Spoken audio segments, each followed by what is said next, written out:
Me llamo Ari Lisbeth Corona Padilla, soy alumna del Centro Universitario Iberoamericano y el día de hoy este video se hablará sobre las técnicas de Brøndstrup. El método de Brøndstrup nace en 1951 por Signe Brøndstrup. La idea de su trabajo se basa en la facilitación del movimiento del paciente con lesiones del sistema nervioso central a través de sinergias. El método busca la readquisición del movimiento a través del reaprendizaje del mismo, por el medio de las sinergias que presenta el paciente, las cuales se dividirán en sinergias de miembro superior y sinergias en miembro inferior. Principios. Facilita el progreso del paciente a lo largo de las etapas de recuperación. Los estímulos externos y los cambios de posición articular pueden producir cambios en las respuestas en los pacientes hemipléjicos o con plasticidad. Para volver a controlar los movimientos voluntarios propios de un sistema nervioso central madura. La estimulación no debe ser imprevista y reforzarse en exceso, cuando el paciente comience a tener un cierto control voluntario. Los reflejos se pueden sumar y superponerse para una mejor respuesta neutralizante o bien imponerse sobre otro. La presencia de los patrones primitivos tras un accidente cerebral se consideran filogenéticos, lo que lleva a considerar normal en cierta forma, aunque afuera de tiempo. Como objetivos vamos a tener que dar estímulos aferentes para iniciar el movimiento que el paciente es incapaz de hacer voluntariamente. Estimular al paciente a la participación intensa para alcanzar los movimientos deseados. Proporcionar la plasticidad cerebral para disminuir y posteriormente desaparecer las sinergias del cuerpo. Recuperar los movimientos perdidos a través de las sesiones del reentrenamiento y reeducación.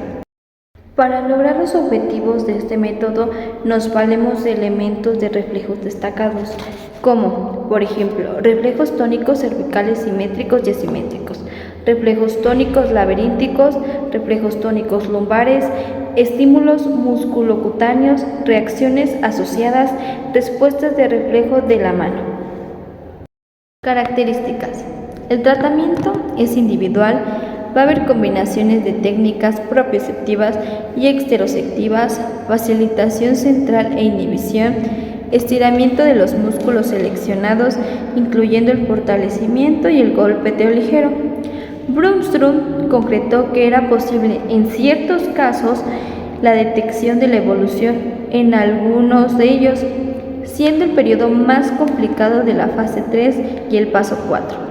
Donde la hipertonía alcanza sus máximos valores por el riesgo de que no se consiga reducir lo mismo. También se debe recordar que se suele dar el caso en los miembros superiores y en los miembros inferiores.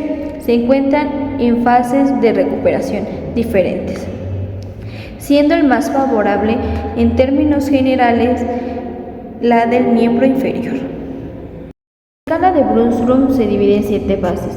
La primera fase es hipotonía o flacidez. Aquí no hay actividad motora refleja voluntaria. Los reflejos tendinosos están disminuidos.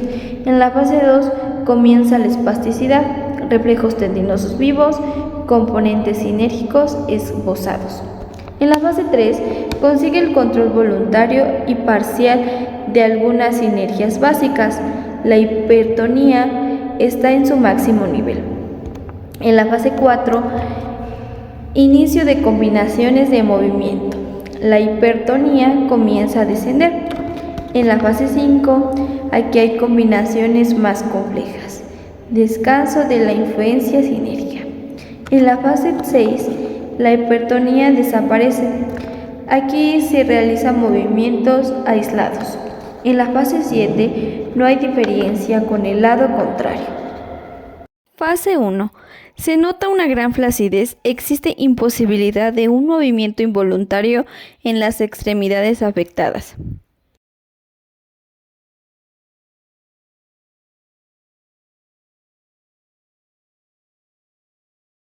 Fase 2. En la prueba de miembros superiores, en la mano existe nula o escasa flexión activa de los dedos. Al igual que en los miembros inferiores, existe una escasa o nula flexión en el tobillo.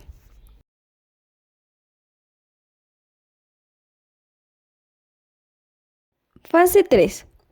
En las pruebas de extremidad superior, como ya hemos desglosado, es muy frecuentemente el estancamiento y más en miembros superiores. En esta fase aparecen los primeros movimientos articulados en la mano. Aparecen algunos movimientos que poseen cierta utilidad, como es la prensión en conjunto, que se ordena que cierre y abra el puño, prensión en gancho, dando la orden de que realice una oposición del pulgar hacia los demás dedos y una estabilización de la muñeca para la aprehensión. Eso es lo que debe realizar por parte del terapeuta. Prueba de extremidad inferior. Se realiza lo que es el reflejo característico como triple flexión. Se realiza un estímulo, lo que son los dedos del pie, dando la indicación de hacer una aprehensión para que el paciente consiga realizar lo que es una triple flexión, que es cadera, rodilla y tobillo. Fase 4. El paciente va a ser capaz de realizar los movimientos que no se encuentran dentro de los treitos sinérgicos, y esto lo consigue hacer de una manera progresiva. Esta fase comienza a declinar la hipertonía, conlleva un incremento considerable de la capacidad del movimiento del paciente. En las pruebas de extremidades inferiores, el paciente será capaz de realizar en esta fase los siguientes movimientos de manera voluntaria. La mano puede realizar lo que es una flexión y extensión de muñeca, prensión lateral, que en este caso se le tiene que pedir al paciente que cierre y abra el puño, una semi-extensión voluntaria de los dedos, que no es del todo voluntario, pero sí se consigue realizar una asistencia para que pueda hacerlo, y se le pueda realizar una prensión lateral, que en este caso le podemos pedir que sujete una hoja o lapicero, de manera que genere la prensión con el dedo índice, el pulgar y el posterior a ello. Debemos de jalar el objeto que esté sujetando. La mano se debe llevar a la región sacra. Este movimiento conlleva a la actuación en mayor o menor medida en algunos músculos que no forman parte de los movimientos de las sinergias. El más importante se tiene que dividir es el pectoral mayor, que es uno de los más hipertónicos habitualmente. Y por último, puede realizar una pronosupinación con el codo a 90 grados. Prueba de miembro inferior. El paciente va a estar sentado, le vamos a pedir que flexione la rodilla por debajo de la silla a más de 90 grados mediante el estímulo de resbalar el pie sobre el suelo. Realizar una flexión dorsal y aislar el tobillo.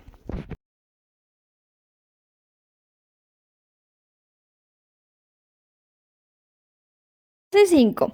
Empiezan las combinaciones más complejas con un descenso de las influencias de las sinergias. La hipertrofia va a seguir descendiendo. El miembro superior se va a realizar una extensión de codos a 90 grados y va a hacer énfasis en la disociación del pectoral mayor, con el bíceps también.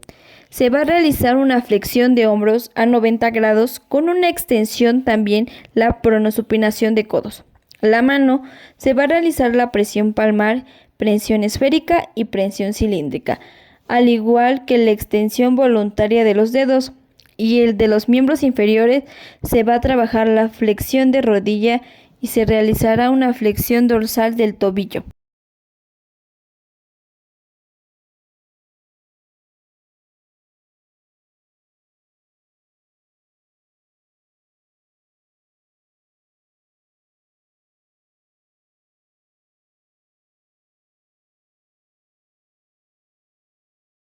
Fase 6. La hipertrofia desaparece. Se puede realizar movimientos aislados muy analíticos y la coordinación es casi idéntica a lo normal. En esta fase van a realizar los ejercicios sin problema. Se va a encontrar que va a considerar totalmente la recuperación del paciente. Cuando esta prueba separa la cadera de la rodilla en una extensión y la mano va a poder hacer una extensión completa voluntariamente de los dedos. y se va a realizar todo tipo de movimientos independientes, o como normalmente lo hacía antes, y puede ejecutar cualquier movimiento de actividad compleja con las manos y los dedos.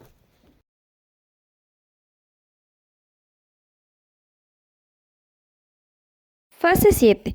En esta fase quiere decir que ya no hay diferencia con el lado contrario.